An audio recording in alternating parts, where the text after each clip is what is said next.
do anything, you know. So that's we think that's how it is and that's how it should be. And also many people will identify with their thinking. That is, we believe that we are our thoughts. That means if we think of something maybe unpleasant or bad, then we think we're an unpleasant person or a bad person. So if our thoughts are, I can't sit here doing nothing, I have to do something, check my phone, talk to my friend, move around, then that's what they believe they have to do. But they don't realize that actually we have a choice. You know, our thoughts do not have to dictate to us, although we often submit to them. And we just quite often blindly follow our thinking without even questioning it. And that can actually lead us into some unwise situations. You know, we actually have the ability to decide whether or not we need to follow our thoughts or not, but most of the time we don't even know that we have this choice. So very important question is, do you wish to have this choice over whether or not you follow your thinking or not? So if you have that choice, they can see, yep, you know, my mind is churning out this stuff and I don't have to follow it, or my mind is actually thinking something very clearly and that makes sense to follow it. So Viktor Frankl, who was this famous psychologist, he survived the Nazi extermination camp during the Second World War in Auschwitz. We call this the Holocaust, where 6 million Jews were killed. And he said this very important thing: between stimulus and response, there is a space. And in this space is the power to choose our response. And in our response lies our growth and our freedom. So oftentimes when there's some stimulus, maybe it's a thought, somebody says something, somebody does something, and that stimulates, is a stimulus. It kind of, maybe it's a threat, whatever, it stimulates you to think of something. And then often we just react without thinking. But actually, we do not realize that there is a space. If we are more mindful, we can actually give ourselves this space, and we have the ability to choose how we respond. And then when we give ourselves this ability, this space to respond, then we find some freedom and growth. So it is through training our mind that we can experience some freedom from this habit thinking that often dictates how we behave. You know, we don't have to be a slave to our thinking, although we often are. You know, we just blindly follow our thoughts, our desires, which are created by our thoughts. So the first step to do this is to train ourselves to be more present and also to be aware of the nature of our thinking.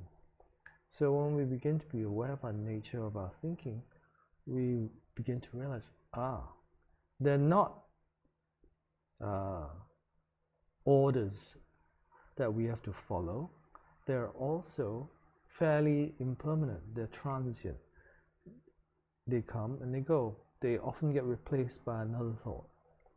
So it is not something that we have to follow blindly. But if we are not mindful and not aware of our thinking, then we just follow it. No questions asked. And then what we are is we are at the mercy of our habit thinking, our karma. We cannot escape. But if we want some ability to not follow our karma, then we need to practice being present and also being mindful of the nature of our thinking. So remember, you are not your thoughts. Your thoughts don't determine or who you are, dictate who you are. They're just mental energies or mental events that just appear in your mind and then they will disappear. They disappear like the dew evaporating on the blades of grass in the morning sun. So if we understand that, we don't have to be so attached to whatever appears in our mind, and also not to be so controlled by them. And the first step to do this, is to train ourselves to be more present. So that's what we're going to do tonight. Now, how do we do that? You know, I've done already a 10-week course on Zen for Everyone, which is basically like an introductory course to meditation. So if you're not sure about how to practice being mindful, please check out our course. It's on YouTube on this Zen Space Penang channel, or it's on our Facebook page. You can just scroll back or find the actual playlist on our Facebook page. But tonight we're just going to do some simple sitting, following our breath and paying attention to it. And whenever our mind drifts, just bring it back. It is really that simple. Although it may take some practice, but don't give yourself a hard time. It's just practicing, being aware of your breathing, and coming back to it whenever you find that your mind has drifted away. Okay? So sit comfortably with an alert posture. Close your eyes if that's what you would like to do, and take a few moments to connect with your breathing, your body breathing. Just feel the sensation of what it's like to breathe in and breathe out. Just allow your awareness to rest on that feeling of breathing.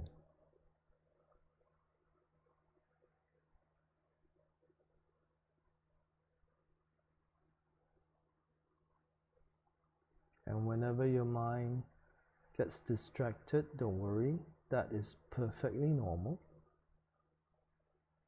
Just guide yourself back to the sensation of breathing again. And that's all you have to do. So let's try that.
Okay, taking your time, open your eyes and bring your attention back to the room.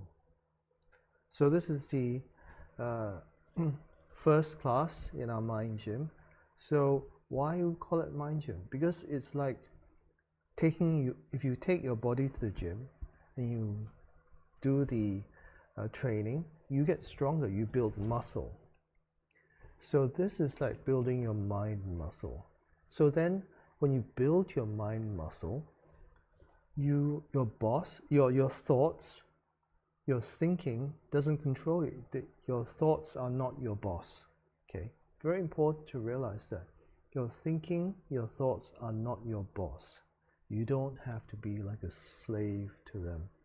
And also, secondly, you have to realize that you have a choice. You are not your thoughts. You know, you don't have to self-identify with your thoughts. If you think something bad, you are not a bad person. It's just you have some thoughts which are unpleasant. That's all. So you don't have to identify with your thoughts. You are not your thoughts. So when your mind muscle gets stronger, you can kind of separate out, give yourself some space between your thoughts and how you respond to them. And in that space, we find freedom and growth. So I hope you join me next week, where we will continue on our training journey for our mind. So until then, hope you have a nice weekend and take care. See you next time. Bye.